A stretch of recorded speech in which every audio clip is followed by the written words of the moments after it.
الحمد لله رب العالمين حق السماء والأرضين الواحد الأحد الفرد الصمد الذي لم يتخذ صاحبة ولا ولدا والصلاة والسلام على أشرف الأنبياء والمرسلين سيدنا ومولانا أبي القاسم محمد اللهم صل على محمد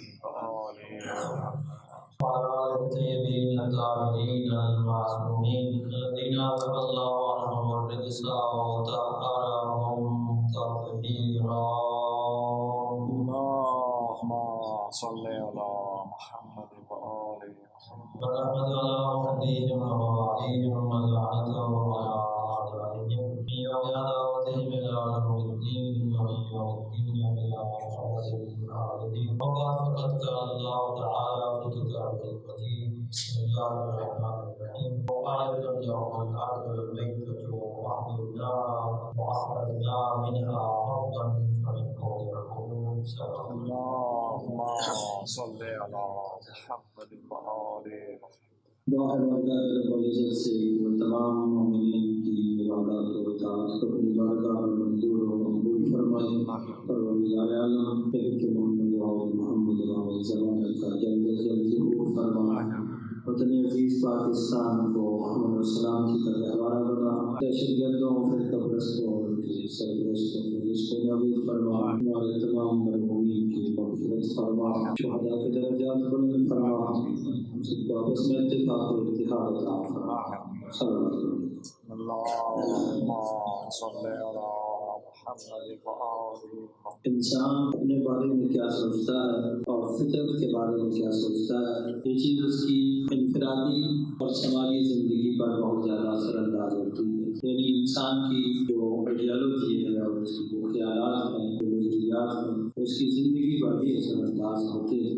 اگر انسان اس کائنات کو صرف یہ سمجھے کہ جو کچھ ہے وہ صرف میرے لیے ہے، میری خواہشات کی تسکین کے لیے، میری ضروریات کی تسکین کے لیے، تو اس وقت اس کی زندگی کا ایک انداز ہوگا. اور اگر وہ اس کائنات کو ایک مستقل اہمیت دے، ایک الگ حیثیت دے، تو اس کی زندگی کا انداز دوسرا ہوگا. اور اگر وہ اس کائنات کو اور خود کو پروردگار کی، خالق کی ایک نشانی سمجھے، خدا کی ایک علامت سمجھے، تو اس کی زندگی انفرادی اور سماجی زندگی کا انداز یقیناً بدل جائے گا اور مختلف ہو جائے گا. انسان بسا اوقات یہ سوچتا ہے، اور خاص طور پہ اس جدید مادی دور کے اندر جب مادیات کا غلبہ ہے، اور مادیات کا غلبہ بھی اس طرح ہے کہ انسان اپنی عارضی اور وقتی اور محدود خواہشات اور ضروریات کو پورا کرنا ہی اہم سمجھتا ہے، حتیٰ کہ وہ اپنے ہی مستقبل سے غافل ہو جاتا ہے اور ظاہری طور پر یہ چاہتا ہے کہ جو اس وقت میری ضرورت ہے، یہ میری خواہش ہے،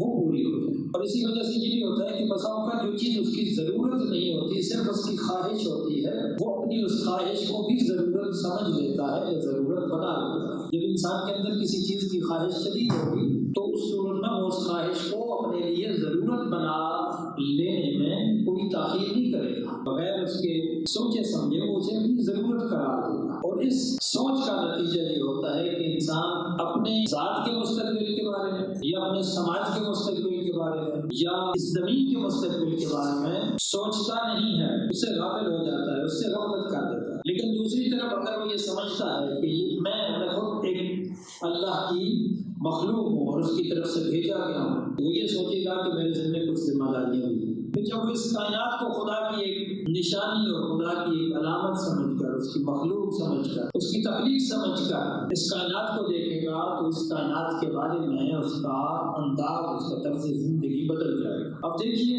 مذاہب کے اندر جائیے، مختلف مذاہب کو پڑھیے تو یہ چیز بڑے اچھے طریقے سے واضح ہوتی ہے. جب ہم ادیان کا مطالعہ کرتے ہیں تو ہم دیکھتے ہیں کسی سرزمین یعنی کسی سب کانٹیننٹ کے اندر ایسے مذاہب ابھرے ہیں جنہوں نے انسان کے حوالے سے اور کائنات کے حوالے سے ایک مختلف زاویہ پیش کیا اور اس کائنات کے احترام کا سبق دیا. اگرچہ اس میں پھر افراط و تفریط بھی ہوگی، لیکن فی الحال تو میرا موضوع نہیں ہے. میں صرف یہ دکھانا چاہتا ہوں یہ پہلو کہ کس طرح ایک انسان اس کائنات کے ساتھ اس کا جو گزر بسر ہے، جو کائنات کے ساتھ اس کا تعامل ہے، انٹریکشن ہے، وہ کس قسم کا ہو سکتا ہے. اسی سب کانٹیننٹ کے اندر ایک مذہب جین مت کے نام سے کسی زمانے میں بہت زیادہ پھیلا ہوا تھا.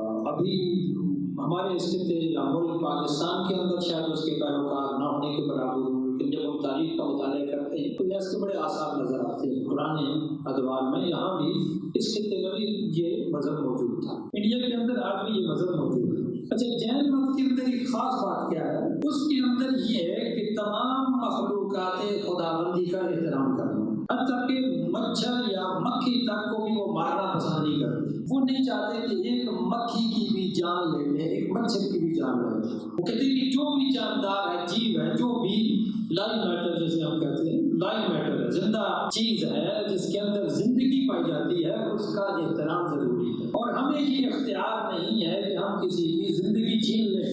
جو خالق کی مخلوق ہے، اب ظاہر ان کا اپنا انداز بیان ہے، وہ فی الحال موجود نہیں ہے. جو متعلق ہے ہمارے موضوع سے صرف وہ چیز عرض کر رہا ہوں کہ وہ کہتے ہیں کہ یہ چیزیں زندہ چیزیں جو ہم ان کا زندگی کیوں سے زندگی چھین لیں. درختوں کا احترام، پودوں کا احترام، جانوں کا احترام، جاندار چیزوں کا احترام ان کے اندر پایا جاتا ہے. بلکہ بطور کلی آپ دیکھیں کہ مشرق کے اندر جو بھی مذاہب ابھرے ہیں ان میں یہ چیز بڑی نمایاں نظر آتی ہے کہ اس میں ان چیزوں کا احترام کیا جاتا ہے، اہمیت دی جاتی ہے. البتہ اگر ہم اس احترام کو تقدس کے اس مرتبے تک لے جائیں کہ جو مرتبہ خداوند متعال کا ہے، جو الوہیت کا درجہ اس کو حاصل ہے، عبادت اسی کے ساتھ مخصوص ہے، ان چیزوں کی اگر عبادت ہو جائے تو وہ تو شرک کے درجے پہ چلا جائے. لیکن جب صرف معاملہ احترام تک رہے گا تو اس میں وہ ہماری انفرادی اور سماجی زندگی کے لحاظ سے کئی حوالوں سے مفید ثابت ہو سکے. کچھ عرصہ پہلے میں نے ایک آرٹیکل پڑھا تھا. یہ ایک کیا ہے فلم سٹار گزرا ہے بروس لی.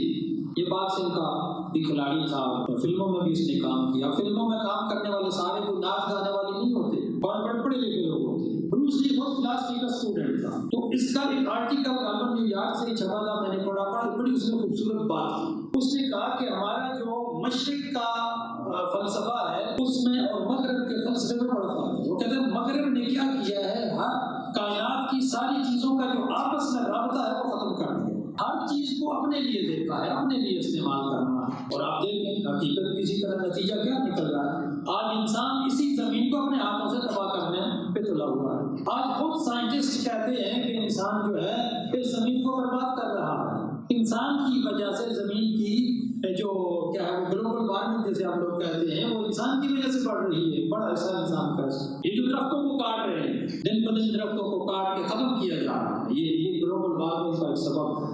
جانداروں کو مارا جا رہا ہے. ایکو سسٹم اب جو اس چیز کے ماہرین ہیں وہ خبردار کرتے رہتے ہیں کہ بہت سارے جاندار ہیں جن کی انواع خطرے سے دوچار ہیں، اور ان کے انواع کے خاتمے کا مطلب یہ ہے کہ آپ زمین کا ایکو سسٹم خراب کر رہے ہیں. اب یہ چیزیں دیکھیں تو وہ کہتے ہیں بروس لی کہ مغرب نے کیا کیا ہے، کائنات کی چیزوں کا آپس میں ربط توڑ دیا، ہر چیز کو الگ الگ کر کے دیکھا ہے. نتیجہ یہ ہے کہ وہ ہر چیز کو اپنے لیے استعمال کرنا چاہتا ہے. لیکن مشرق کی جو مین بات ہے وہ یہ ہے کہ وہ ساری کائنات کو آپس میں مربوط جوڑ کر اس کو اپنے خالق کے ساتھ جوڑتا ہے اور اس حیثیت سے اس کو دیکھتا ہے. اسلام میں یہ چیز ہمیں نظر آتی ہے جو میں نے آیت آپ کے سامنے پڑھی، سورہ مبارکہ یاسین کی آیت نمبر 33 ہے 33. وآیۃ اللہم الارض المیتۃ احییناہا. ایک نشانی ہے لوگوں کے لیے یہ زمین بھی. ہم یہ سمجھتے ہیں کہ نشانیاں صرف مخصوص ہوتی ہیں. اب یہ نہ سمجھیے کہ نشانی صرف یہ ہے کہ چاند دو ٹکڑے ہو گئے، یہی نشانی نہیں. خود زمین بھی نشانی ہے. جو نارمل انداز سے چلنے والی چیزیں وہ بھی نشانیاں ہیں خدا کی، کیونکہ خدا کی تخلیق ہے، کریشن ہے، خدا کے ساتھ مربوط ہے. تو خدا نے جس چیز کو بنایا ہے وہ ساری چیزیں ہمارے لیے کیا ہے، نشانیاں ہیں. قرآن فرماتا ہے کہ وآیۃ اللہم الارض المیتۃ، ایک نشانی ہے ان کے لیے وہ زمین جو مردہ تھی، بنجر تھی، احییناہا، ہم نے اسے زندہ کیا. اچھا زمین بھی زندہ ہوتی ہے؟ زمین کیسے زندہ ہوتی ہے؟ سوچنے کی بات ہے نا، زمین کیسے زندہ ہوتی ہے؟ تو اس کے ذریعے خود قرآن نے کہا دی کہ لوگ پریشان نہ ہوتے رہے. کہتے ہیں وَأَخْرَجْنَا مِنْهَا حَبًّا فَمِنْهُ يَأْكُلُونَ، ہم نے اس سے فصلیں اگائی ہیں، دانے اگائے ہیں جس میں سے آپ لوگ کھاتے ہو. یہ جو اناج اگائے ہیں، یہ جو فصلیں اگائی ہیں، یہ زمین کی زندگی ہے. ہم نے زمین کو زندہ کر دیا. ایک اور جگہ سورہ واقعہ میں قرآن کہتا ہے کہ یہ جو تم کھیتی باڑی کرتے ہو، یہ کیا تم سمجھتے ہو کہ یہ تم نے سارا کیا ہے؟ أَأَنْتُمْ تَزْرَعُونَهُ أَمْ نَحْنُ الزَّارِعُونَ، تم نے اگائے ہیں یا ہم نے اگائے ہیں؟ یہ ٹھیک ہے کہ حال تم چلاتے ہو، لیکن یہ بھی دیکھو کہ اگر بارش ہم نہ برسائیں تو تمہارا کام بھی نہیں چل سکتا. زمین اگر خدا کی نہ ہوتی تو انسان کہاں سے اس کے اندر بیج بو لیتا. یہ موسم کا الٹ پھیرنا ہوتا تو فصلیں کیسے اگتی؟ اگر مکمل گرمی ہوتی یا مکمل سردی ہوتی تو شاید فصلیں ہوتی نہ یا زیادہ سے زیادہ ایک آدھ فصل ہوتی جو ایک موسم کے ساتھ سازگار ہے۔ یہ مختلف موسموں کا آنا یہ بھی نشانی ہے کہ مختلف قسم کی فصلیں ہوتی ہیں، مختلف انواع و اقسام کے درخت اگتے ہیں زمین سے۔ اب انسان ان سے کیا کرتا ہے؟ باغ بناتا ہے، باغات لگاتا ہے۔ انسان سمجھتا ہے کہ میں نے باغ لگا دی، میں نے مالٹے کا باغ لگایا، میں نے کھجور کا باغ لگایا۔ یہ بھول جاتا ہے کہ یہ اس نے شروع نہیں کیا، اس نے محنت کی ہے، اس کی طرف بھی قرآن نے اشارہ کیا وما عملت ایدیہم، جو خود انسان جو ہے اس کے ہاتھوں کی کوشش ہوتی ہے، جو اس کے ہاتھوں کا عمل ہے وہ بھی ہے، لیکن اس کو ہاتھ کس نے دیے ہیں؟ اللہ نے دیے ہیں، ہاتھ بھی اللہ نے دیے ہیں، زمین بھی اللہ نے بنائی ہے۔ زمین کے اندر وہ زرخیزی کس نے رکھی ہے کہ جس کی وجہ سے فصلیں اگاتی ہیں؟ اللہ نے رکھی ہے۔ زمین کے اندر وہ زرخیزی کس نے رکھی ہے جس کی وجہ سے درخت پیدا ہوتے ہیں۔ اچھا فصلیں دیکھیں، اب تو خود سائنٹسٹ کہتے ہیں کہ یہ جو جتنی بھی فصلیں ہم بوتے ہیں یہ پہلے ساری نیچرل تھی۔ گندم جو آج ہم اگاتے ہیں یہ نیچرل پودا تھا، انسان نے تو نیچر کو دیکھ کر، فطرت کو دیکھ کر، اس سے سیکھ کر اگانا شروع کیا ہے۔ جتنے بھی پودے ہیں وہ سب نیچر کی دین ہے، جتنے درخت ہیں وہ سب نیچر کی دین ہے۔ تو اس نیچر کی دین سے ہم نے کیا لیا ہے یا ہم نے کیا سیکھا ہے؟ اگر یہ سب کچھ نیچر ہے تو نیچر خدا کی تخلیق ہے، تو اس کا مطلب ہے یہ سب اللہ کی نشانی ہے، یہ سب اس خالق کی نشانی ہے۔ یہ فصلوں کا الٹ ہے، یہ اناجوں کا مختلف ہونا، یہ درختوں کی سبزی، یہ سب اللہ کی نشانی ہے، یہ سب ہمیں اللہ کی یاد دلاتی ہے۔ تو جب ہم اس نگاہ سے دیکھتے ہیں اس کائنات کو، اس زمین کو، تو پھر اس زمین کے بارے میں ہمارا طرز عمل بدل جانا چاہیے۔ اگر یہ اللہ کی نشانی ہے تو ہم اسے بلا وجہ کیوں کاٹیں؟ کیوں اس کو زمین کے اوپر سے ختم کر رہے ہیں؟ میں نے یہ موضوع کیوں شروع کیا؟ یہ ابھی بانڈ روڈ بنا رہے ہیں، گورنمنٹ بنا رہی ہے، کام کھلا ہونا چاہیے روڈ۔ تو کل جب میں واپس جا رہا تھا یہاں سے تو میں نے دیکھا کہ درخت جتنے تھے ارد گرد لگے ہوئے وہ سارے کٹے ہوئے پڑے۔ اب درختوں کو کاٹنا ایک مجبوری ہے، چلے زمین کو یہ سڑک کھلا کرنا چاہتے ہیں، وسیع کرنا چاہتے ہیں، لیکن مسئلہ یہ ہے کہ چونکہ ہم اب اس مغرب کی جو مادیت پسندی والا نقطہ نظر ہے اس پہ زیادہ چلتے ہیں، تو ہم کاٹ دیتے ہیں۔ یہ طرح کا روڈ بنا ہے، کتنے اس پہ جو بزرگ ہیں یا کم از کم میری ایج کے ہیں ان کو بھی یاد ہوگا کہ یہاں کتنے درخت ہوتے تھے سڑکوں کے کنارے پہ۔ یہ پنڈی روڈ پہ تھے، اس روڈ پہ، جیلم روڈ پہ، جس روڈ پہ چلے جائیں۔ پرانے زمانے میں جو انگریزوں نے سڑکیں بنائی تھی بہت ساری ان میں منفی چیزیں تھیں، تو بہت ساری پازیٹیو چیزیں بھی تھیں۔ وہ پازیٹیو پوائنٹ انہیں لینے چاہیے کہ انہوں نے ہر سڑک کے کنارے بھی درخت لگائے ہیں۔ چلیے اس کا ایک فائدہ سڑکوں کو بھی ہوتا ہے کہ سڑک ٹھنڈی رہتی ہے، خراب نہیں ہوتی جلدی۔ جو تارکول ہے کیونکہ تارکول گرمی سے پھیلتا ہے تو خراب ہو جاتا ہے جلدی۔ اگر وہ ٹھنڈی رہے گی سڑک، درخت لگائے جائیں گے تو اس کا فائدہ سڑک کو بھی ہے، سڑک کے ساتھ ساتھ انسان کو بھی اس کا فائدہ ہے، کیونکہ یہ درخت ہیں جو ایکو سسٹم کو ٹھیک رکھتے ہیں، جو ماحول کو بہتر، ہم آکسیجن کریٹ کرتے ہیں، ہمارے لیے آکسیجن بناتے ہیں، درخت بناتے ہیں، اور زمین کی جو گلوبل وارمنگ ہے اس میں کمی لاتے ہیں۔ یہ تو اس کے بنیادی فائدے ہیں۔ اور ایک جو مومن شخص ہے اس کو تو یہ دیکھنا چاہیے کہ یہ بھی اللہ کی نشانی ہے، تو میں ایک اللہ کی نشانی کو بلا وجہ کیوں کاٹ رہا ہوں؟ درختوں میں بھی کچھ نہ کچھ زندگی کا حصہ ہے، مکمل زندگی نہیں ہے کہ زندگی کی ایک خصوصیت حرکت کرنا، درختوں میں وہ حرکت نہیں ہے، لیکن عمودی حرکت بہرحال موجود ہے، افقی نہیں ہے، عمودی حرکت موجود ہے۔ چھوٹا سا بیج ہوتا ہے، بیج سے نکل کر کتنا بڑا درخت بن جاتا ہے، تو ایک عمودی حرکت ان کے اندر بھی موجود ہے، تو کسی حد تک زندگی ان کے اندر بھی پائی جا رہی ہے۔ ہم اس زندگی کا احترام نہیں کرتے، ہم اس کو کاٹے جا رہے ہیں۔ ایک سڑک کی مثال دی ہے نا، ویسے آپ سے اور میں ہر روز دیکھتا ہوں، میرا تو دل کرتا ہے کہ کتنے جنگل ہیں جو برباد کیے جا رہے ہیں، کاٹے جا رہے ہیں، اور انسان ان کو کاٹ کر بیچتا جا رہا ہے، فرنیچر بنا رہا ہے، یہ بنا رہا ہے، وہ بنا رہا ہے۔ شوق ہے انسان کی ختم ہی نہیں ہوتی۔ اچھا چلو ضرورت ہے آپ کی درخت کاٹنا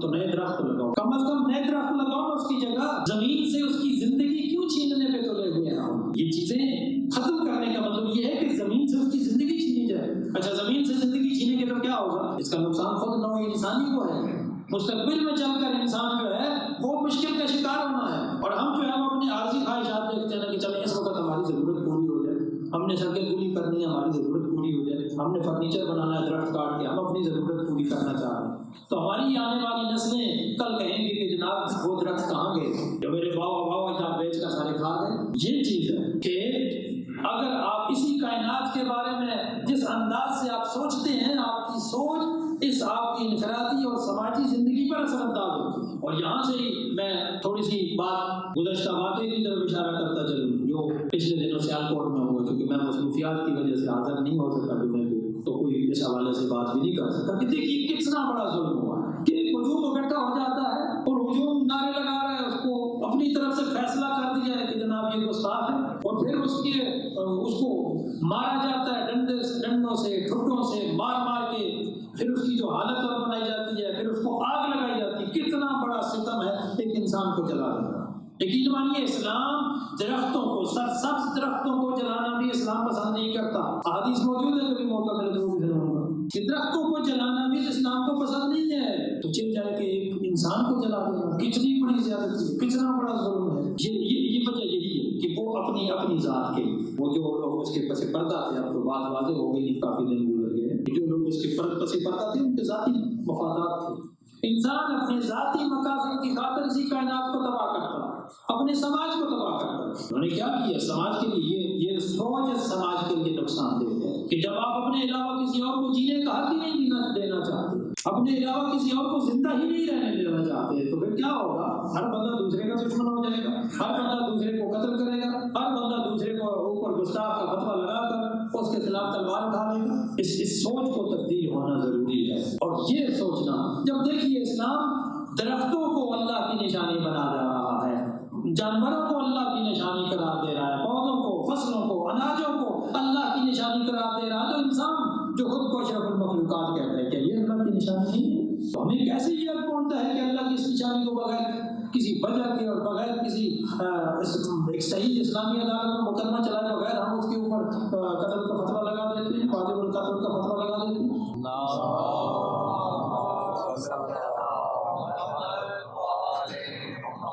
دیکھیے اسلام میں سزا دینے کا یہ کوئی طریقہ نہیں. پہلی بات تو یہ ہے کہ جلانا کسی جرم کی سزا نہیں ہے اسلام کے اندر، کسی بھی جرم میں جلانے کی اجازت نہیں ہے. اور دوسری بات یہ کہ سزا دینے کا اختیار عام آدمی کو نہیں ہے. سزا دینے کے لیے ادارے بنے ہوئے ہیں، عدالتیں موجود ہیں. اگر آپ کو ان عدالتوں پر اعتماد نہیں ہے تو ان کی اصلاح کی کوشش کیجیے نا.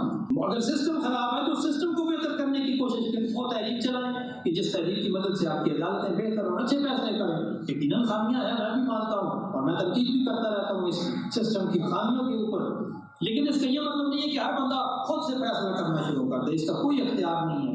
بہرحال ایک چیز اس کے اندر بڑی پازیٹیو ہے جو پہلے بھی سامنے آتی رہی کہ مکتب اہل بیت کے ماننے والے، امام حسین کی عزاداری کرنے اور کروانے والے ہمیشہ ان کاموں سے دور رہے ہیں. یہ عزاداری امام حسین کا ایک انعام ہے اور اس کا ایک سبق ہے. چاہے رسمی عزاداری لوگ کیوں نہ کرتے، وہ بھی ان چیزوں سے دور رہتے ہیں. اور آپ نے دیکھا کہ وہ پروڈکشن مینیجر جس نے اس سری لنکن مینیجر کو بچانے کی کوشش کی، اس کے بارے میں جب تحقیق ہوئی تو پتہ چلا کہ اس کا تعلق بھی اسی مکتب کو ماننے والوں میں سے تھا.